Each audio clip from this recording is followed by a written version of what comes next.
You know, inside every single device you own, your phone, your laptop, even your car, there's a tiny ticking clock.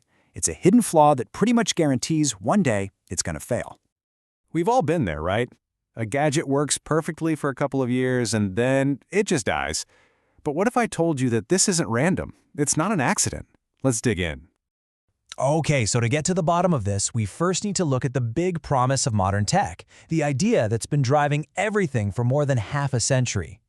For decades, we've all lived by this rule called Moore's Law. It's basically the idea that engineers can cram twice as many transistors onto a chip every 2 years or so, and that's what's made our tech smaller, faster, and way more powerful year after year.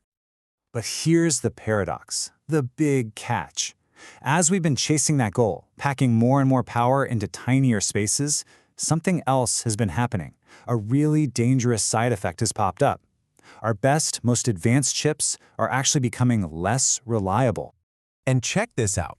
This chart shows you the real cost of that progress. Industry data shows that just by shrinking a chip from 90 nanometers down to 65 nanometers, the failure rate can literally triple. So what in the world is going on? Well, the culprit behind all these failures is a tiny microscopic force that has a surprisingly epic name, the Electron Wind. Okay, so the technical term for it is electromigration. But what does that really mean? In simple terms, it's the actual physical damage that happens when a current of electrons flows through those impossibly thin little wires inside a microchip. Honestly, the best way to picture it is to think of a constant, super powerful wind made of electrons. Over months and years, this wind is actually strong enough to push metal atoms around, slowly but surely, eroding the chip's internal highways from the inside out. So what does this constant erosion, this electron wind, actually do to a chip? Well, it leads to two main outcomes, and spoiler alert, they're both catastrophic.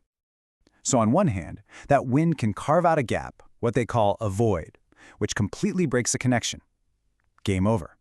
On the other hand, all those atoms that got pushed around can pile up somewhere else, creating a hillock that causes a deadly short circuit. Either way, the chip is toast. And this chart really shows that these failures aren't random at all. This is called the Bathtub Curve. You've got early life failures from factory defects, then a long, stable, useful life, and then you hit the wear-out phase. Engineers know this is coming. The only question is when. And that brings us to the most important point of all this. The lifespan of your gadgets, it's not an accident. It's a deliberate engineering trade-off. Remember this number? See, to make chips faster and smaller, engineers have to jam more electrical current through thinner and thinner wires. That makes the electron wind stronger, which speeds up the wear and tear. They are directly trading a longer life for better performance. And you can see just how intentional that trade-off is right here. A smartphone?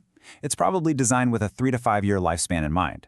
But something super critical, like an industrial controller or an electronic meter, reliability is way more important than speed. So they're built to last 15, maybe even 20 years. So the next time your phone starts to die, just remember that invisible storm raging inside of it. It really leaves us with a huge question. In our constant hunt for smaller and faster, have we just created a world of technology that's fundamentally designed to be thrown away